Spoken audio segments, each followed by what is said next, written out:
Mga kapuso, ika nga, ang Pasko ay para sa mga bata. Ramdam yan lalo sa nakaugaliang pamamasko sa mga ninong at ninang, lalo kahit anong laki o liit na aginaldo ay ikinatutuwa ng mga inaanak. Nakatutok live si Oscar Oida. Oscar, kamusta ang paghahanap kina ninong ng mga bata? Emil, maagang nagising ang mga inaanak para makapamasko kila ninong at ninang. Meron mga tiba-tiba, meron din namang nabigo. Ang tanong, saan naman kaya nila dinala ang kanilang mga napamasko? Narito ang aking report. Mano po ninong, mano po ninang. Aginaldong handog, ayos na raw maski barya lang. Hirit yan ang ilang chikiting na nadaanan namin kanina sa daan. Kung todo porma, all smiles at handang magmano para sa aginaldo. Yung iba mukhang tiba-tiba, para na rin daw nanalo sa raffle. Pero ang ilan, bitin daw ang nakuha. Ilan daw sa mga ninong, di pa nila makita. Mga lulog pa po, yung iba nasa probinsya. Antayin na lang po sigurong magising. Tsaka dumating yung mga nasa bakasyon. Yung iba nga, tila susuko na.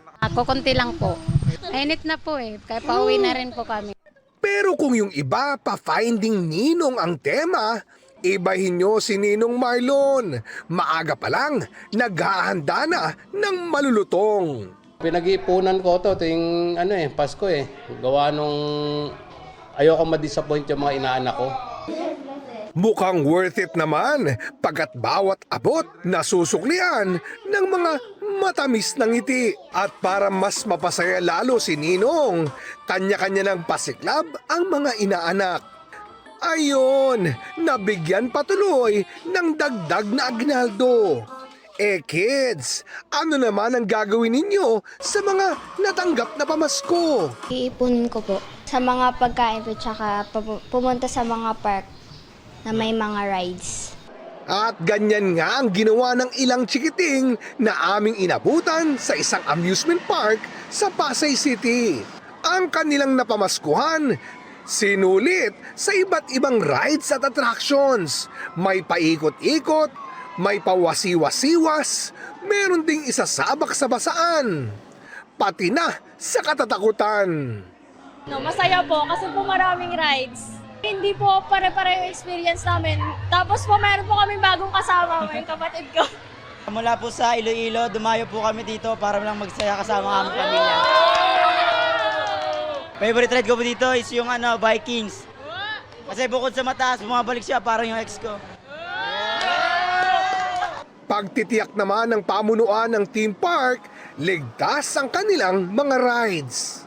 Palagi po namin yan chine-check. Daily inspection po yan, lahat ng rides and attractions. And bukod pa po doon, pag alam namin na lalo na magki-Christmas season na, mas masusi yung aming check na ginagawa. Sa huli, ang tunay na pamasko, hindi raw sa laki ng halaga ng perang iaabot.